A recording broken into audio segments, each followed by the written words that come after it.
What's up, y'all? Today we're going to talk about progressive overload. What is it? How do you use it? And how does it help your workout progress better and faster?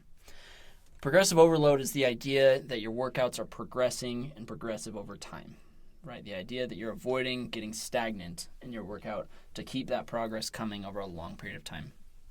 So, obviously fitness is meant to be a long-term thing. Right, you're meant to work out for a long period of time and not just like a couple weeks and then you're done and you're good, right?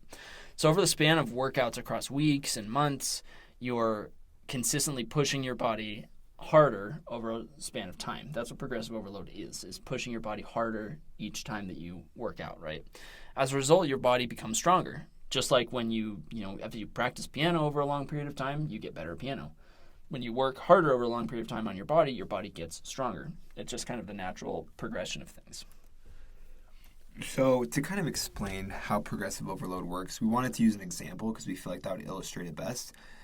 So our example is, let's say you start doing bench press and you can bench press 100 pounds for 6 reps. And after 6 reps, you basically, can't do any more. The idea behind progressive overload is that assuming you can do that 100 reps, 100 reps. Wow, no, the 100 pounds for 6 reps easily with good form, proper technique.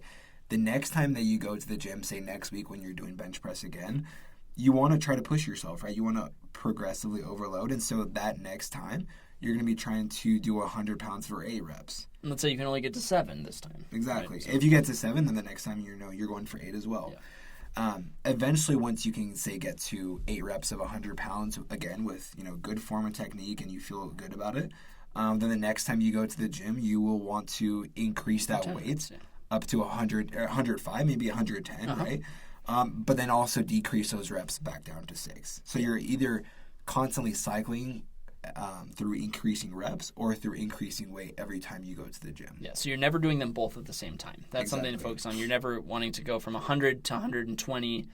Like, let's say you're doing 100 pounds for 6 reps. You never want to go from 100 to 120 of 9 reps. Exactly. Like, that's because that's generally if you're doing that, hard. You just aren't doing enough weight to start Yeah, you with, probably right? should have started higher in the first place. Yeah. So again, progressive overload is moving up weights and also reps interchangeably.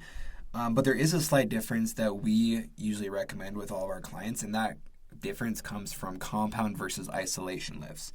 What we mean by that is when we're doing compound lifts, because those lifts require a lot more muscles and also expend a lot more energy through reps, we usually recommend that we basically cycle through a smaller number of reps compared to isolation workouts. So for example, like the example before, when you're doing a compound exercise such as bench press, you're going to want to be moving up reps, say 6 reps to 8 to 10, and then at that point you move up weight and go back down reps. On the other hand, when we're doing isolation lifts, we can, plan for a little bit more reps for that exercise because it's not expending as much energy and not using as much of our body. So, here on the slide we have 8 reps to 10 to 12, and then again we move up weight and go back down reps. And again, the goal of progressive overload is to be able to progressively add reps and weight and get stronger, but also be using the proper technique and form when doing those exercises, because that's probably, the most important part. Not sacrificing, obviously, that form for reps. Exactly.